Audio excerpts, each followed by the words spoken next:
আল্লাহ পাক বলতেছে রাসূল এটা হলো মেরাজ করে আসার পরে মক্কা থেকে মদিনায় যাবে ঠিক এই সময়ে মেরাজ থেকে যখন ফিরে আসলেন মক্কা থেকে মদিনায় চলে যাবে এই সময়ে তারা আবার পদক্ষেপ গ্রহণ করলো যার বিনিময়ে হোক মুহাম্মদকে আমরা এলাকা থেকে দূরে চলে সরে যেতে হবে আর এক মুহূর্ত তাকে আমরা এলাকায় রাখবো না তাকে আমরা বেইজ্জতি করে এই মক্কা থেকে বাহির করে দেব নাউজুবিল্লাহ বলেন আল্লাহ রাব্বুল আলামিন বলতেছে মুহাম্মদ কে আপনাকে এই মক্কা থেকে বেইজ্জতি করে বাইর করে দিবে আমি আল্লাহ রাব্বুল আলামিন এই মক্কি ভূমির আমি বিজয়ে আপনারা যারা ঘোষণা করে বিজয়ের মালা পরে সম্মানের সাথে মক্কা থেকে আমি আপনাকে মদিনায় নিয়ে আসব সুবহানাল্লাহ আর জোরে জোরে বলেন না সুবহানাল্লাহ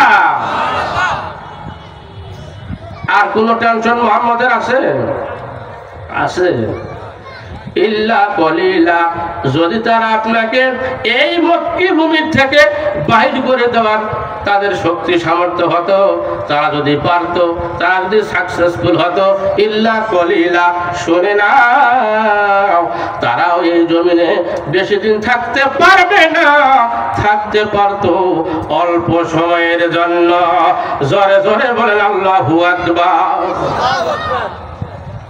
যারা এখন ক্ষমতায় আছে অন্যায়ভাবে রাত 12:30টার ফয়সালা গ্রহণ করে সকাল বেলায় আনন্দ মিছিল করে মিষ্টি খায় আর মিষ্টি বিলায় এরকম দলের ক্ষমতা অধিকারী যারা এখন তোমরা নিয়ে বসে আছো ভালো করে শুনে নাও ইল্লা কলিলা থাকতে পারবে অল্প সময়ের জন্য বেশি সময়ের জন্য নয় তোমাদের স্থায়িত্ব কাল বেশি হবে না আল্লাহু আকবার মন খারাপ করতেছেন কোরআনের বাইরে আলোচনা করতেছে আলোচনা করা যাবে বর্তমান সমাজের কিছু লোক এরা বলে কথায় আলেম ওলামার সমস্যা হচ্ছে মসজিদগুলোতে নামাজ হচ্ছে তারপরে আপনার সরকারি দলের লোক এরা তো আলেম ওলামাদেরকে নিয়ে সরাসরি বলতেছে কিন্তু আমার একটু সাহস আছে আমি নিজে সরকারি দলের লোক তো সমস্যা হবে না তেমন কি বুঝলেন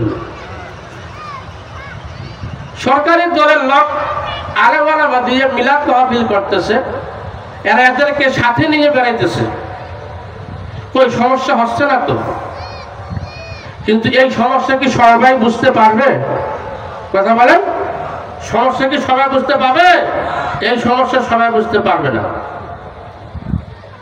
শ্রীগাল বা শিয়াল যেটা বলেন এই যে গম নাকি এটা কাটার আগে এই দিক দিয়ে খুব বেড়াইছিল এখন ভুট্টা বাড়িতে শিয়াল শ্রীগালের অভাব আছে আছে এই শিয়ালের উচিত ছিল গভীর রজনীতে আসিয়া কারো বাড়ির খপড়া ঘন্টা থেকে মুরগিটা নিয়ে যাওয়ার অথবা ছোট ছাগলের বাচ্চাটা নিয়ে যাওয়া ঠিক কিনা কিন্তু শিয়াল এই কাজটা করবে না এটা উচিত মনে করে না এই কারণে আমি একটা পণ্ডিত শিয়ালের নাম কি আমি কাপুরুষ নয় আমি পণ্ডিত সুতরাং চুরি করিয়া ক্ষমতা নেওয়া আমার পক্ষে সম্ভব নয় চড়াই ক্ষমতা সবাই নিতে পারে ওরা নেই নোক আমার নেওয়া যাবে এই জন্য শ্রীগালে আসিয়া মুরগিওয়ালার বাড়ির চতুর্দিকে আগে একটা পাক দেয় একটা পাক দেওয়ার পরে একটা তাকবীর দেয় তাকবীরটা দিব দিব ও তাকবীর দেয় না ও ও তাকবীর যায় কি যায় না তাকবীরটা দেওয়ার অর্থ হলো এই এলাকায় আমার কয়েকজন শত্রু আছে তাদের কোয়ালিটি কিরকম সাইজে কিরকম তাদের দৌড়ের ক্ষমতা কিরকম এটা আগে জানার লাগবে ঠিক কিনা শ্রীগালের শত্রুর নাম কি কুকুর হ্যাঁ যখন দেখা গেল যে না পরিস্থিতি মোটামুটি ভালো আছে একদম দুর্বল কোনো আওয়াজ এখন পর্যন্ত না তাহলে কাজটা হাসিল করা যাবে আর যদি দেখা যায় যে অন্যায় ভাবে তাদেরকে পিটায় গালিগালাজ করে তাদের নামে মিথ্যা মামলা দেয় এবার শিয়াল খাবে না এরা খাবে কি বুঝলেন তখন এরা এভারটন ব্রেকে পা দিয়ে পিছন দিকে ঘুরিয়ে যায়। শিয়াল ময়দানে নেমেছে বলে খবর জানে এলাকার অবস্থা কি, ঠিক কিনা? যারা এই জমিনে আল্লাহ দ্বীন কায়েমের জন্য মাঠে ময়দানে লেগেছে, বাতিল পন্থীরা এই সমস্ত আলেমদের বিরুদ্ধে, হকপন্থীদের বিরুদ্ধে কিরকম ষড়যন্ত্র করতেছে এরাই ভালো জানে, ঠিক কিনা? হাতি গেলেও মামলা হয়ে যায়। আলেমেরা গায়েবী জানাজা পড়ায় আর এরা গায়েবী মামলা দেয়। দিনাজপুরের মানুষ রংপুর, আপনার চট্টগ্রামের মামলা, জীবনে ওই জায়গায় যায় নাই, ওই জায়গায় কালির টাল পড়া মামলা আমার বাংলাদেশে আছে না নাই? আর কিছু লোক বলে আলেম আলেম তো ভালোই আছে রে, এবার সমস্যা কুঠে না। সব আলেম কি এক আলেম? সব আলেম এক আলেম? মেহমান খাইতে গেছে আসরের নামাজের আগে এক বাড়িতে, শুনেন ওয়াজ তো খুব শুনছেন, আজকে গল্প শুনেন। আপনারা আমার আলোচনায় যে মন দিয়েছেন আমি তো বুঝা পাইছি। মেহমান খাইতে গেছে এক বাড়িতে আসরের নামাজের আগে, তো বলতেছে হুজুর যে ব্যবস্থা করে দেন আমি নামাজটা পড়ে আসি। টিবল যে জায়গায় আছে অজুখানা দেখাই দিল, সেখানে যা অজু করে আসছে। অজু করে আসার পরে নামাজ, আসরের নামাজ পড়ে আসছে, মাগরিবের কিছুক্ষণ আগে চিন্তা করলো বাড়িতে ফিরে যাই, বাসাতে নামাজ পড়া যাবে, ঠিক আছে? ঘুরে আসিয়া দেখে টিউবওয়েলের ঘরের সামনে, গোসলখানার সামনে একটা বাছুর, ওই যে তখন দাঁড়িয়েছিল এখনো দাঁড়িয়ে আছে, গরুর বাছুর। এখন প্রশ্ন করছে বাড়ি হলে, আরে এই অবস্থা কেন রে? এই বাছুর কখনো দাঁড়িয়ে আছে, এখনো দাঁড়িয়ে আছে, নড়ে না, ব্যাপার কি? বলতে শুন, এটা নড়বে না, এটা নড়ার বাছুর না। এর কাহিনী হলো, এই বাছুরটা যেদিন জন্ম লাভ করে সেই দিন সাথে সাথে মারা যায়। চিন্তা করলাম বাছুর মারা গেলে গাইয়ের দুধ ছেঁকবো কেমনে? এই মরা বাছুরটা ছেলে ফেলাইয়া, দুর্গন্ধ হবে, একা তো রাখা যাবে না। মরা বাছুরটা ছেলে ফেলাইয়া 4টা বাঁশের খুঁটি দিয়া পা বাড়াইছি, আর কারি আর খের দিয়া পেটের ভিতরে ঢুকে দিয়ে একটা বাছুরের মতো বানিয়ে রাখিছি। এইটা আমরা দান করে রাখিছি, এইটা দেখে আমরা স্বার্থ হাসিল করবো, মানে আমরা দুধ দোহাবো, দুধ দোহাবো। কথা বুঝে গেছে? এটা গাইটা দেখে কবে যে তোর বাচ্চা এখনো বাঁচি আছে, এই সারা কি কইয়া দুধ দেওয়ার জন্য এটা রাখিছি। এই গাই, এই বাছুর কখনো আন্দোলন করবে না, এই বাছুর কখনো লাফাঝাফা করবে না, এই বাছুর কখনো নাই একটা স্লোগান দিবে না। এটা বাছুর নয়, বাছুরের মতো এর ভিতরে যা ছিল সব বাহির করে নিয়েছে, আমাদেরটা আমরা এখন ঢুকাইয়া দিছি। এখন বিদেশিরা আছে রমজান মাসে ইফতারি মাহফিল, সরকারি দলের লোক, অনেক আলেমালা মা, বড় বড় জুব্বা দাড়িওয়ালা টুপিয়া আছে না, এগুলো আছে না? আরে এদের নামের সঙ্গে ওদের নামের মিল, কথা বুঝেন না কেন? আওয়ামী লীগ আর ওয়ালা মালিক, কথা বুঝে না। এখন বিদেশিরা আসিয়া বলতেছে, আরে তোরা এক সাথে রেখেছেন কেন? এরা না রাজাকার, এরা না রাজপথে আন্দোলন করে, এরা না এই জমিনে আল্লাহর বাণী চায় যেটা তোমরা চাও না, এদেরকে সাথে রাখছে কেন? এই কথা আমাদের দেশের সরকারি লোক বলতেছে যে শুনো, এরা লাফাঝাফা করবে না, এরা আন্দোলন করবে না, এদের পোশাক ওদের পোশাকের মিল থাকলে কি হবে? এদের ভিতরে যা ছিল সব বাহির করে নিয়ে আমরা আমাদেরটা ঢুকাইছি, এরা আমাদের মনে কোনো দিন এরা আন্দোলন করবে না। দরকার ঠিক কিনা? এইটা বহির্বিশ্বকে দেখাইতেছে। আর কিছু লিউড়ি মার্কে আমার সোনার বাংলার মুসলমান বলতেছে আলেমদের সমস্যা কোনখানে? ওরা তো আলেমদেরকে সাথে নিয়েই কাজ করতেছে, ঠিক কিনা? বুঝাতে পারলাম? এই পর্যন্ত বুঝেছেন? সুন্নাতা মান আরসালনা ক্বাবলাকা বিরুসুলিনা ওয়ালা তাজিদু লিসুন্নাতিনা তাহওয়িলা। আল্লাহু আকবার বলেন। এবার আল্লাহ পাক বলতেছে, রাসূল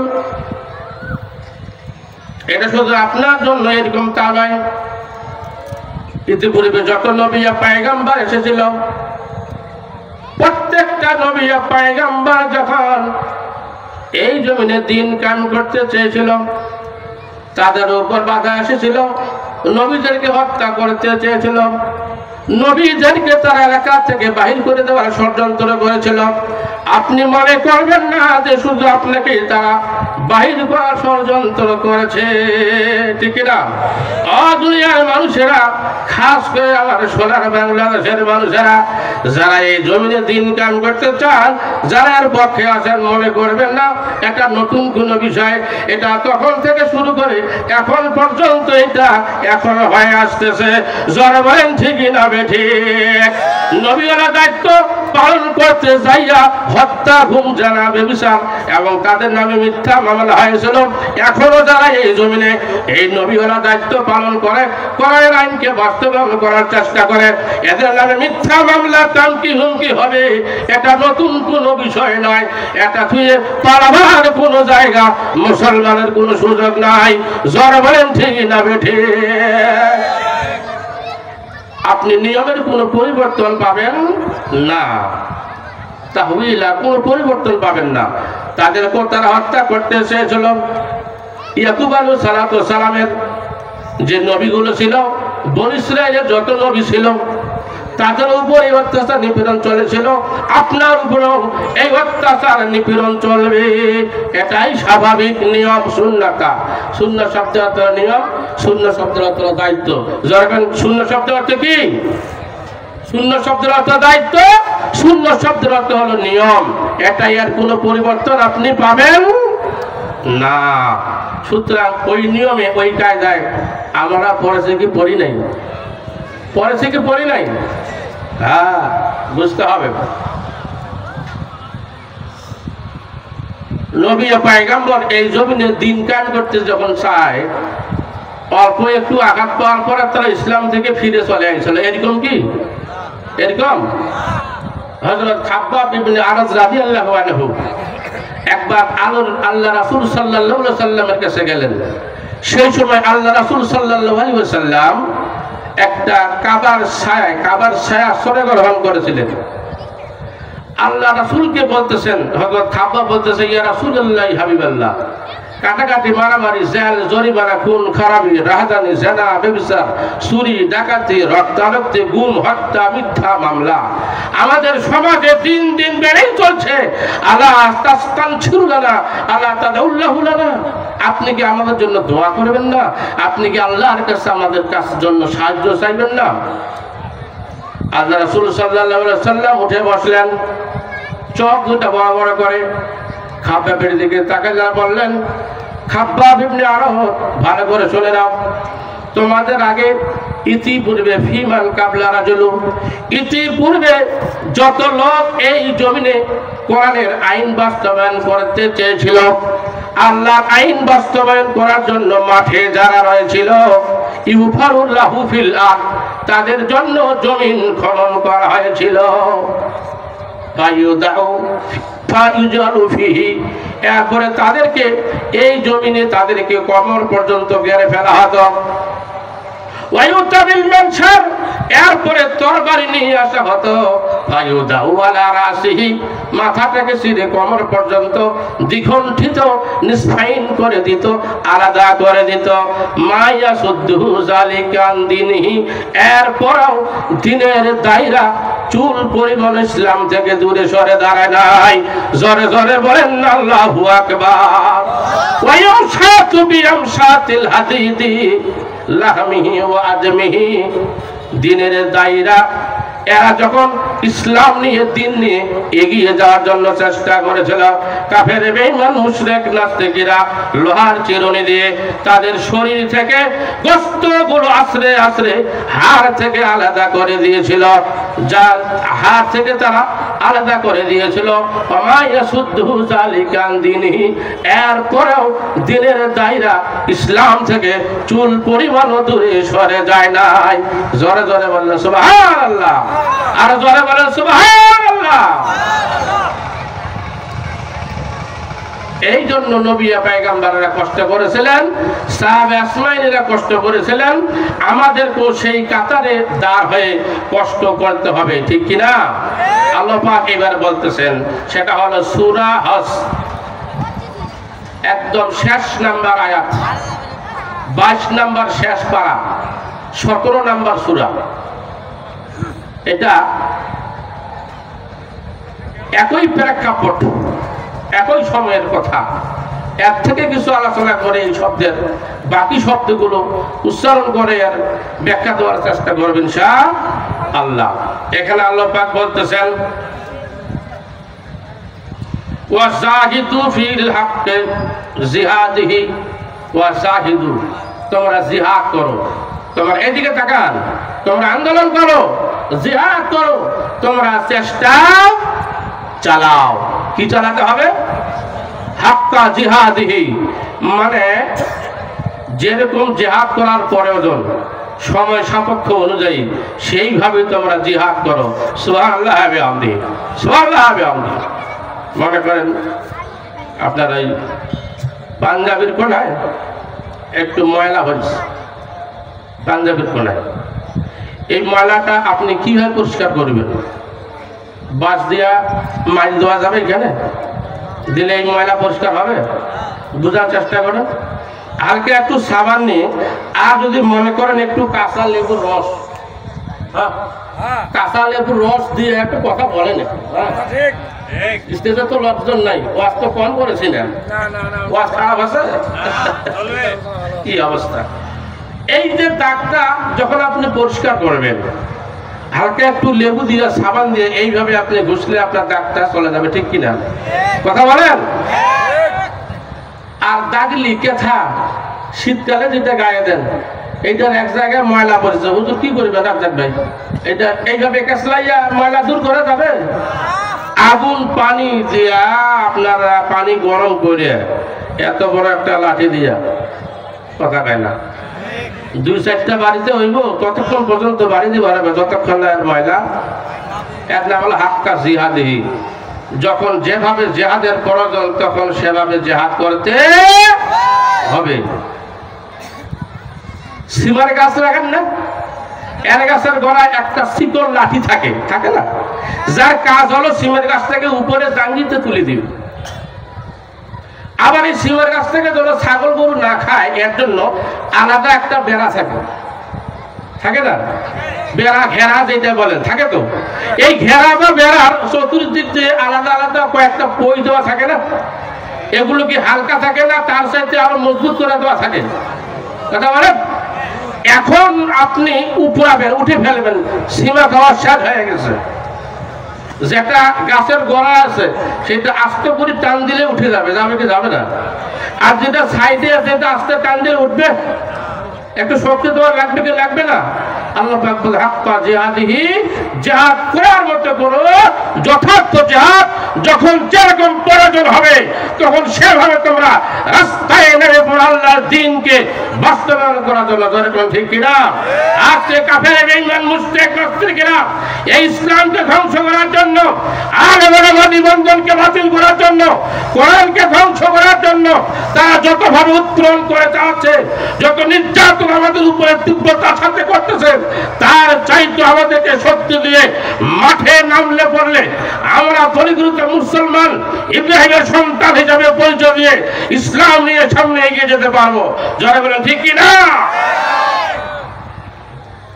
আওয়াজ তো মাহফিলে বললাম, যখন কেউ চলো রাস্তায় যাই, যাওয়া যাবে না, পরিস্থিতি খুব খারাপ, মামলা হবে, মামলা হবে, যাওয়া যাবে না, পরিস্থিতি খারাপ, ঘর ছাড়া হতে হবে, মশার কামড় খাইতে হবে বাইরে, ঠিক কিনা?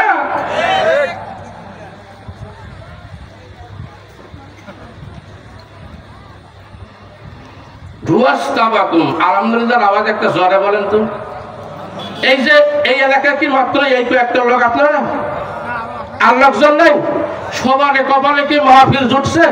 সামিয়ানার পর্দার ছায়া সবার কপালে পড়ছে? সবার প্যাকেটে টাকা দিয়ে মসজিদে দান করতে হবে? সবার প্যাকেটের টাকা দিয়ে আপনার সিনেমা হলে টিকিট কাটা হবে? সবার প্যাকেটের টাকা দিয়ে এইখানে আসার জন্য একটা আল্লাহ আলাদা রহমত আছে না নাই? যারা দিন কামের রাস্তায় থাকবে, মাঠে যারা থাকবে, আল্লাহ পাক বলতেছেন ওয়াস্তাবাকুম, আমি তাদেরকে ভালোবেসে কদর করে মহব্বত করে মনোনীত করে দিয়েছি। আমার এই জমিনে তারা দিন কায়েম করবে বলে জোরে জোরে বলেন সুবহানাল্লাহ। এখন বুঝলেন, যারা এই রাস্তায় নাই, আল্লাহ পাক আমাদেরকে এখনো ভালোবাসেন। এখনো আমরা এই রহমতের সামিয়ানা নিচে আসতে পারি?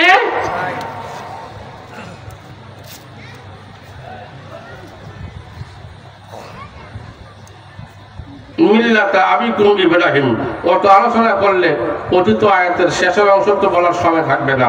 মিল্লাতা আবিকুম ইব্রাহিম, আমাদের জাতির পিতার নাম কি? এখনো ইব্রাহিম। আমাদের জাতির পিতার নাম কি? এই বাচ্চারা বলতে পারবে যে ইব্রাহিম বলতে পারবে?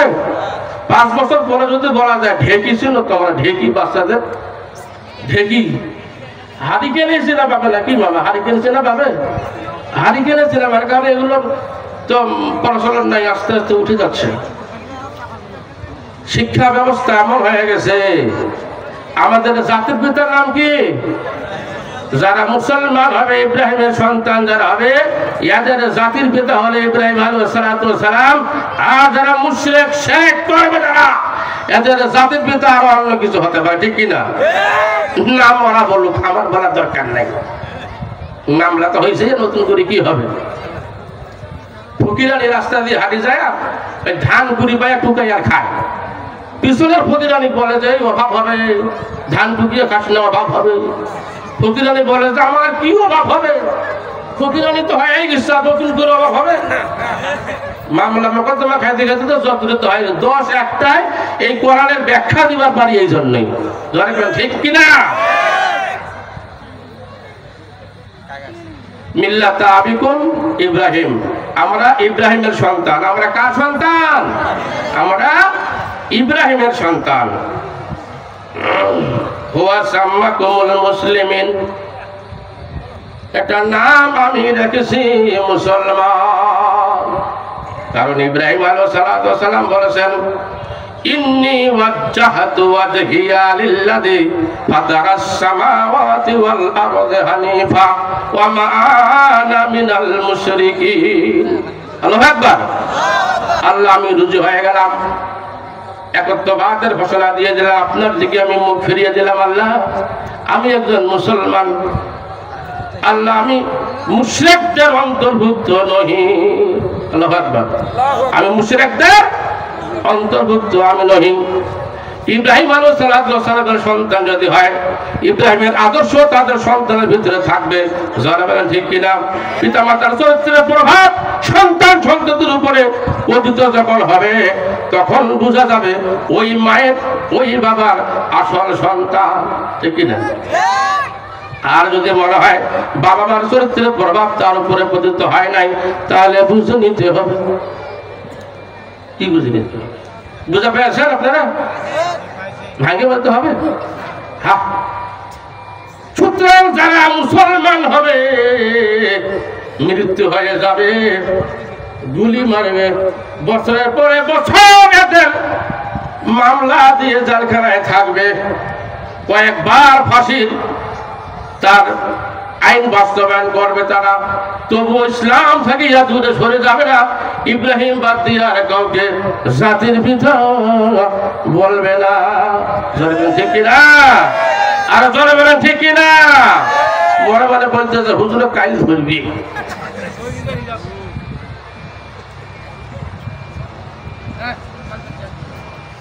কাবুল ফি হাযিহি, একদম নিচে চলে আসে। এদের দায়িত্ব ফাকিমুস সালাত, 1 নম্বর কাজ হবে এরা নামাজ কায়েম করবে। জোরে বলেন কি কায়েম করবে? সূরা বনী ইসরাঈলের আয়াত আলোচনার সাথে দেখাবে আসিয়া ঠেকাইছি সেখানকার অবস্থা আর এই আয়াতের অবস্থা এখন একই। এখানে বলতেছে আকিমুস সালাত, এদের কার্যকলাপ হবে এরা নামাজ কায়েম করবে। কায়েম শব্দের অর্থ হলো আপনি নিজে আদায় করবেন, আপনার অধীনস্থে যারা আছে তাদেরকে আপনি সাথে নিয়ে আপনি মসজিদে আসবেন, আপনি নামাজে আসবেন। জোরে জোরে বলেন সুবহানাল্লাহ। কায়েম শব্দের অর্থ হলো আপনি যেই এলাকার দায়িত্বে আছেন, আপনার 1 নম্বর দায়িত্ব হলো আপনার বিবি পরিবার শুধু না, ওই এলাকার যতগুলো মানুষের দায়িত্ব আপনি পালন করেন তাদেরকে মসজিদে নিয়ে আসার দায়িত্ব হলো আপনার। এর নাম হলো কায়েম করা। এবার আল্লাহ রাব্বুল আলামিন রাসূলকে বলতেছেন মুহাম্মদ 13টি বছর ধরে আপনি আলোচনা শুরু, খেয়াল আছে আপনাদের? মক্কা থেকে বাইরে করে দিবে বেইজ্জতি করে, ঠিক না? আল্লাহ পাক কি বলছে, তোমাকে সম্মানের সাথে আমি নিজেই বাইর করে নিব। এই মক্কি ভূমির বিজয় ঘোষণা করে। সুবহানাল্লাহ, খেয়াল আছে? এবার আল্লাহ পাক বলতেছে, রাসূল আপনাকে মক্কা থেকে তারা বাইর করে দিতে চেয়েছিল, কিন্তু তা না, আমি সম্মানের সাথে আপনার মুখ দিয়া এই মক্কি ভূমিতে বিজয়ের ঘোষণা দিয়ে মক্কা থেকে আমি আপনাকে মদিনায় নেওয়ার ব্যবস্থা করতেছি। জোরে জোরে বলেন সুবহানাল্লাহ, আরো জোরে জোরে বলেন সুবহানাল্লাহ। কিন্তু আপনাকে একটা কাজ করতে হবে, আপনার একটা বড় দায়িত্ব হবে।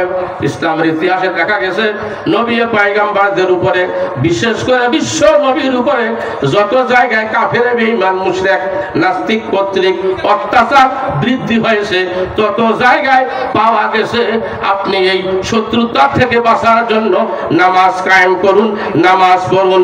জোরে জোরে বলেন সুবহানাল্লাহ। ঠিক কি না? আসলে প্রত্যেকখানে আলেম ওলামা পাশে থাকলে ওয়াজ করার সুবিধা হয়। প্রত্যেকখানে একই অবস্থা, আপনি শত্রুর কবলে বেশি পড়েছেন, আপনি বাঁচার জন্য নামাজ আদায় করেন। সুতরাং নামাজ ছাড়া ইসলামী আন্দোলনের কাজ সম্ভব হবে দন্তান্বয় আকারে। রাসূল আপনি এর আগে গভীর রজনীতে দাঁড়িয়ে দাঁড়িয়ে নামাজ পড়েছিলেন, যার সংখ্যার কোনো নির্দিষ্টতা ছিল না। এখন আপনি মেরাজ থেকে ফিরে আসছেন, আপনার নির্দিষ্টতা রয়েছে যে নামাজ আপনি পবিত্র মেরাজের রাত্রি থেকে 5 ওয়াক্ত নিয়ে এসেছিলেন। আকিমিস সালাত, আপনি নামাজ কায়েম করুন। জোরে জোরে বলেন সুবহানাল্লাহ। আপনারা নামাজ পড়বেন কি পড়বেন না? হুজুর ওয়াজ করেন, ওয়াজ ভালো লাগে, নামাজ টেস্ট লাগে না। ইসলামী আন্দোলন ওয়াজ করেন, ভালো লাগে, কিন্তু যাবার পারিব না। ঠিক না? ওয়াজ টেস্ট লাগে হুজুর, নামাজ টেস্ট লাগে না, নামাজ মজা লাগে না। নিয়ত কইরে নিছি মাহফিল থেকে বাড়ি যায় এমন ঘুমামো, সকাল 8:30 20 মিনিটে উঠি সাইকেল মারিয়ে কাজের টাইমে যাবো। ঠিক না? সবাই করেন নাই, কিছু কিছু কিছু। আর যারা নামাজি হবে 3:30টার সময় ঘুমের পর ফজরে আল্লাহ পাক তাকে জাগ্রত করে দিবে, সে নামাজ জামাতে তাকবীর উলার সাথে পড়বে। যারা করেন ঠিক কিনা? ঠিক। আকিমিস সালাত, আপনি নামাজ কায়েম করুন। আকিমিস সালাত, আপনি নামাজ কায়েম করুন। কায়েম শব্দের অর্থ হলো আপনি নিজে পড়ুন, আপনার অধীনস্থ যারা আছে তাদেরকে সাথে নিয়ে আপনি পড়ুন। লিদুলুকিস শামসি ইলা গাসাকিল লাইল, নামাজের সময়টা ভালো করে শুনেন। সূর্য যখন দলক দেয় তখন থেকে শুরু করে ইলা গাসাকিল লাইল। গাসাক শব্দের অর্থ হলো গভীরতা, গাসাক শব্দের অর্থ হলো গর্তের ভিতরীয় অবস্থা, যেখান থেকে ঘা যখন মানুষের হয় ভিতর থেকে একটা রক্ত পুষ বাইর হয়, হয় না? গায়ের ভিতর থেকে, এটাকে আরবিতে গাছটাক বলা হয়। আল্লাহ পাক এখানে বলতেছে গাসাকিল লাইল, গভীর রজনী, গভীর রাত পর্যন্ত আপনি নামাজ কায়েম করুন। আল্লাহু আকবার। এখন সূর্য যখন দোলক দেয় সময়টা কোন সময়টা বলেন? জহর, জহর না? জহর, এরপরে আসর, তারপরে মাগরিব, এরপরে আশা বা ঈশা বলি আমরা। তাহলে কয় রাকাত, কয় ওয়াক্ত নামাজ হইল? জোহর, আসর, মাগরিব, ঈশা। সূর্য দলক থেকে শুরু করে গভীর রজনী পর্যন্ত। লিদুলুকিস শামসি ইলা গাসাকিল লাইল, সূর্য যখন দলক দেয় তখন থেকে শুরু করে গভীর রজনী পর্যন্ত আপনি নামাজ কায়েম করুন। আর গভীর রজনীতে আপনি দাঁড়িয়ে দাঁড়িয়ে নামাজ আদায় করেছিলেন। থুতু মোবারক দিয়ে আপনার দাড়ি মোবারক, পাঞ্জাবি মোবারক আপনার ভিজে গিয়েছিল অধিক পরিমাণে তেলাওয়াত করার কারণে। এর আসলে আপনার পা মোবারক ফুলে গিয়েছিল। এই অভ্যাসটা আপনি ত্যাগ করবেন না, এই অভ্যাসটা আপনি চালু রাখবেন। ওয়া কুরআন আল ফাজর, আর আপনি ফজরের সালাত আদায় করবেন। জোরে জোরে বলেন না সুবহানাল্লাহ। তাই নামাজ কয় ওয়াক্ত হলো? এই নামাজ কয় ওয়াক্ত পড়বেন? কয় ওয়াক্ত? ওয়াজ বললেন, একটা ওয়াজ খেয়াল হবে আমরা, মানে একখানে মাহফিল হচ্ছে তো সেইখানে বক্তা ওয়াজ করেছে যে হাতির উপরে কাপড় উঠা না যায়, আরাম এটা যাবে টাবে না। বক্তা ওয়াজ করেছে, সঠিক বেঠিক পরে হিসাব। বক্তা ওয়াজ করছে হাতির উপরে কাপড় ওঠা যাবে না। এখন মাহফিল শুনিয়া বাড়ি যাবে, মাঝখানে নদী, এইবার তো হাঁটু কেন আরো উপর পর্যন্ত ওঠে পার হবার হবে তো। আরেকজনে জিজ্ঞাসা করে, আরে ওয়াশ করলো হাঁটুর উপরে কাপড় তোলা যাবে না, তুই এটা করলো কি রে? বলতেছে, আরে নদীর পরে ওয়াশ নদীর এই দিকে রাখ, এই দিকে নিয়ে আসিস না, সবখানে পেঁচাল করিস। কি বুঝলেন? তো নামাজের ওয়াজ তো ময়দানে গন্ধারি ধরছে, বাড়ি দেওয়ার কিসের নামাজ? আকিমিস সালাতা লিদুলুকি শামসি ইলা গাসাকিল লাইল ওয়া কুরআনাল ফাজর, সব মিলে 5 ওয়াক্ত নামাজ আপনি কায়েম করুন। এতদিন ছিল ফাসাল্লি, আপনি নামাজ পড়ুন লিরাব্বিক, আপনার রবের নামে। এখন আর ফাসাল্লি নয়, এখন আপনি আকিমিস সালাত, আপনি নামাজ কায়েম করুন। অনেক হাজি সাহেব নামাজ আদায় করে, ছেলে মেয়ে নামাজ পড়ে না, ঠিক না? অনেক আলেম ওলামা বক্তারা ওয়াজ করে, বউ বেটির পর্দা নাই, নামাজ পড়ে না, আছে না? নাই? মানে তোর দায়িত্ব নেই নামাজ পড়া? দায়িত্ব আছে না? হ্যাঁ, হাজি সাহেব বাজারে 10টা 11টার সময় নাস্তা খেতে গেছে।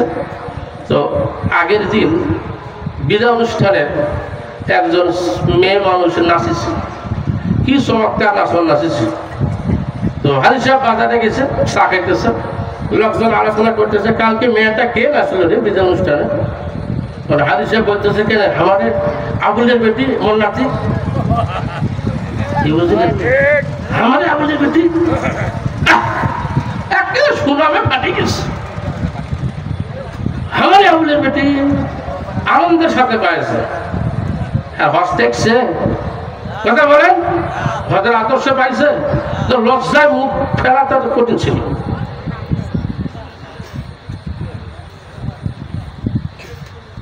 এবার আল্লাহ রাব্বুল আলামিন বলতেছেন, রাসূল গভীর রজনীর আপনার সালাত কষ্ট, কাফের বেঈমান মুশরিকদের সাথে এই জমিনে দিন কাম করতে যাইয়া প্রঘাত পরিশ্রম হয়েছে।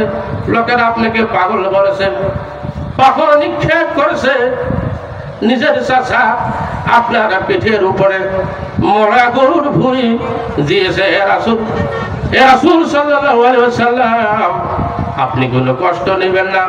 আসা আইয়াবআসাকা রাব্বুকা মাকামাম মাহমুদা। আল্লাহু আকবার। আশা করা যায় আল্লাহর পক্ষ থেকে, আল্লাহ নিজেই বলতেছেন, আশা করা যায় আল্লাহর পক্ষ থেকে আপনাকে আইয়াবআসাকা পৌঁছিয়ে দিবেন। কাকুমাকুম কে কুমাকুম না, আপনাকে পৌঁছিয়ে দিবেন। আইয়াবআসাকা আপনার রব আপনাকে পৌঁছিয়ে দিবে মাকাম মাহমুদা, উচ্ছ্বসিত মাকাম, যার অর্থ হলো কিয়ামতের দিন আপনি ছাড়া আর কোনো সুপারিশকারী থাকবে না। সুবহানাল্লাহ। প্রত্যেকটা নবী পয়গম্বরের কাছে তাদের সম্প্রদায়ের লোকগুলো যাবে, হে নবী আপনি আমাদের জন্য শাফায়াত করুন, আপনার শাফায়াত নিয়ে আমরা জান্নাতে যাব। নবীরা বলবে আমি পারবো না। একটা নবীও, সংক্ষেপ বলতেছি, একটা নবীও এই কথা বলবে না যে আমি শাফায়াত করব, তুমি আমার নিকটে আসো। কোন নবী পয়গম্বর সেখানে আসবে না। সবাই দেখে দেবে আল্লাহ রাসূলকে, আকায়ে নান্দার বিশ্ব নবী মুহাম্মদ রাসূলুল্লাহ সাল্লাল্লাহু আলাইহি ওয়াসাল্লামের কাছে যাও, সেই একমাত্র শাফায়াত করার ক্ষমতা রাখে। জোরে জোরে বলেন সুবহানাল্লাহ। এবার আল্লাহ রাব্বুল আলামিন বলতেছেন, রাসূল মক্কা থেকে কারা আপনাকে মদিনায়, বা কারা আপনাকে দূরে সরে দিতে চায়, কারা আপনাকে মারতে চায়? সোনামুখী বাংলাদেশের মানুষেরা রে, যারা এই জমিনে তোমার আল্লাহর আইন বাস্তবায়ন করতে চাও, মাসে 2-3টা হাজিরা দেয়া জীবন নষ্ট হয়ে যায়, সংসারে অর্থনৈতিক ক্ষতি হয়, ব্যবসা বাণিজ্যের কিসাব হয়ে গেছে, যাদের বাড়ি ছাড়া হতে হয়েছে, ঘুম হয়েছে বাড়ির বাহিরে, মশার কামড়ের সঙ্গে বন্ধুত্বের মাধ্যমে। ভালো করে শুনে নাও, কষ্টের কোনো কারণ নাই, চিন্তার কোনো কারণ নাই। অবশ্যই অবশ্যই এমন সুদিন আসবে দুনিয়া এবং আখিরাতে আল্লাহ আপনার উপর রাজি এবং খুশি হয়া দুনিয়ার সমস্ত জিন্দেগির গুনাহ খাতা মাফ করে দিয়া আল্লাহর জান্নাতে পাঠানোর ব্যবস্থা করে দিবেন, যে জান্নাতের তল দেশ দিয়া নহর প্রবাহিত হয়। জোরে জোরে বলেন সুবহানাল্লাহ। কিয়ামতের দিন প্রত্যেকটা বান্দা যখন উঠবে, নিজ নিজ ইমামদেরকে নিয়া, নিজ নিজ দায়িত্বশীলদেরকে নিয়া, নিজ নিজ নেতাদেরকে নিয়া কিয়ামতের দিন তারা উঠবে। আর যারা যেই দল করবে সেই দলের মার্কা বাপ তার কপালে হবে, সেই দলের মার্কাটা তার কপালে দিবে। ভালো করে শোনেন, যারা যেই যে দল করবে সেই দলের মার্কা তার কপালে দিবে। যারা আল্লাহ রাসূলের দল করবে, আল্লাহ রাসূলের যারা দল করবে তাদের কপালে আল্লাহু আকবার লেখা থাকবে। জোরে জোরে বলেন আল্লাহুম্মা আমিন। আর জোরে বলেন আল্লাহুম্মা আমিন। প্রধান অতিথির আগমন, প্রধান অতিথির আগমন আমাদের পক্ষ থাকি, আমাদের পক্ষ থাকি প্রধান অতিথির আগমন।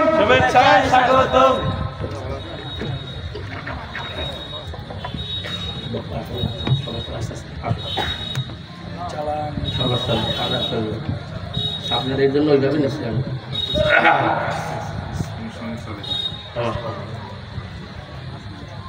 আল্লাহু আকবার বলেন, একটু দরুদ পড়ে। আল্লাহুম্মা সাল্লি আলা সাইয়্যিদিনা মুহাম্মাদ ওয়া আলা আলি সাইয়্যিদিনা ইব্রাহিম ইন্নাকা হামিদুম মাজিদ। নারে তাকবীর, নারে তাকবীর, নারে তাকবীর, আল্লাহু আকবার। প্রধান বক্তার আগমন, শুভেচ্ছায় স্বাগতম। প্রধান বক্তার আগমন, শুভেচ্ছায় স্বাগতম। আমাদের পক্ষ থেকে লাল গোলাপ শুভেচ্ছা, মাহফিলের পক্ষ থেকে লাল গোলাপ শুভেচ্ছা। নারে তাকবীর, আল্লাহু আকবার। আল কোরআনের আলো ঘরে ঘরে জালো, আল কোরআনের আলো সংসদে জালো, আল কোরআনের আলো।